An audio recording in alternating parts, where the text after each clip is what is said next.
மயிலாடுதுறையை அடுத்த பெருஞ்சேரி கிராமத்தில் உள்ளாட்சி தினத்தை முன்னிட்டு கிராம சபை கூட்டம் நடைபெற்றது.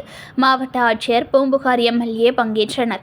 பொதுமக்கள் தங்கள் தகுதி திறமைகளை வளர்த்துக் கொண்டு கஜினி முகமது 18 முறை படையெடுத்தது போல் தங்களது தேவைகளை பூர்த்தி செய்து கொள்ள தேவையானதை கேட்டு பெற வேண்டும் என்று எம்எல்ஏ நிவேதா முருகன் தெரிவித்துள்ளார்.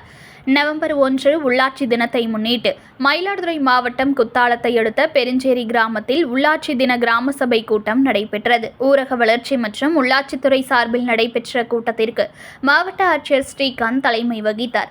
இதில் வேளாண்மை துறை, கால்நடைத்துறை, குழந்தைகள் வளர்ச்சித்துறை உள்ளிட்ட பல்வேறு துறைகளின் அலுவலர்கள் கலந்து கொண்டு தங்கள் திட்டங்கள் குறித்து கிராம மக்களிடம் விளக்கி பேசினர்.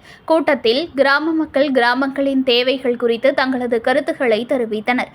கூட்டத்தில் பங்கேற்ற பூம்புகார் சட்டப்பேரவை உறுப்பினர் நிவேதா முருகன் பேசுகையில், நிறைய பேர் கஷ்டத்தில் இருக்கிறார்கள். கஷ்டத்தில் தான் இருக்க வேண்டும் என்ற அவசியம் கிடையாது.